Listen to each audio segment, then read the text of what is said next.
आगे बढ़ते हुए खबर अब कनाडा से है, जहां पर ट्रूडो सरकार जो अभी तक भारत को आंखें दिखा रही थी, अब खुद ट्रूडो की कुर्सी जाने वाली है। भारत का विरोध करने वाले कनाडा के प्रधानमंत्री जस्टिन ट्रूडो ने कभी सोचा भी नहीं होगा कि एक दिन उनके ही देश में उनकी खुद की ऐसी भद्द पिटने वाली है। कैसे विरोध हो रहा है, कैसे कुर्सी खतरे में पड़ गई है, ये पूरी खबर इस रिपोर्ट के जरिए जानिए।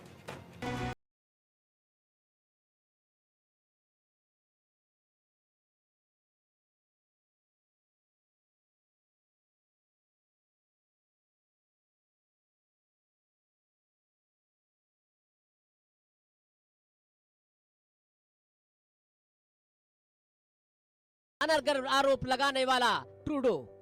भारत पर बेबुनियाद आरोप लगाने के बाद से ही कनाडा के प्रधानमंत्री जस्टिन ट्रूडो की सत्ता डगमगा गई है। कनाडा में ट्रूडो की नीतियों को लेकर असंतोष बढ़ता जा रहा है। हालात ऐसे हो गए हैं कि अब सहयोगी भी ट्रूडो की नीतियों से नाराज होकर छोड़कर जा रहे हैं और लोग सड़क पर ट्रूडो के इस्तीफे की मांग कर रहे हैं। कनाडा में जस्टिन ट्रूडो सरकार अब बस चंद दिनों की मेहमान है। दरअसल ट्रूडो सरकार के सहयोगी न्यू डेमोक्रेटिक पार्टी ने ऐलान किया है कि वो जल्द ही अविश्वास प्रस्ताव लाने जा रही है।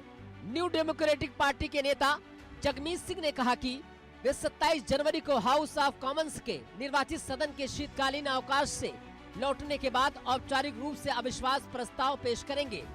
अभी तक न्यू डेमोक्रेटिक पार्टी को ट्रूडो सरकार के लिए संकट मोचक के रूप में देखा जा रहा था। अगर सभी विपक्षी दल अविश्वास प्रस्ताव का समर्थन करते हैं तो प्रधानमंत्री के रूप में ट्रूडो हट जाएंगे और कनाडा में चुनाव होंगे। जस्टिन ट्रूडो की लोकप्रियता पूरे देश में तेजी से गिर रही है। पिछले 18 महीनों में हुए कई सर्वेक्षणों से पता चलता है कि महंगाई और आवास संकट से मतदाताओं में गुस्सा है और वे हर कीमत पर जस्टिन ट्रूडो को प्रधानमंत्री से हटाना चाहते हैं। हालांकि जस्टिन ट्रूडो ने इस्तीफा देने से साफ तौर से इनकार कर दिया है और कहा कि उनकी पार्टी उन्हीं के नेतृत्व में आगामी चुनाव भी लड़ेगी।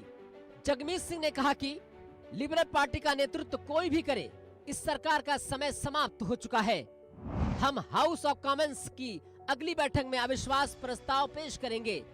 जगमीत सिंह के बयान देने के कुछ ही मिनटों के बाद मुस्कुराते हुए ट्रूडो ने कैबिनेट के फेरबदल की अध्यक्षता भी की।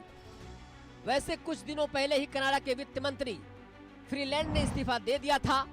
अब तक लगभग 23 लिबरल सांसद खुले तौर पर ट्रूडो को पद छोड़ने के लिए कह रहे हैं, लेकिन उनका मंत्रिमंडल वफादार बना हुआ है।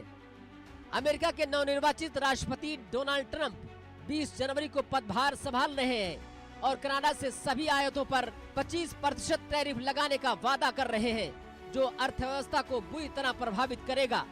कनाडा के प्रधानमंत्री जस्टिन ट्रूडो की मुश्किलें कम होने का नाम नहीं ले रही है और अब जस्टिन ट्रूडो पर पीएम पद से इस्तीफा देने और समय से पहले चुनाव कराने का दबाव बढ़ता जा रहा है। Bureau report, India news.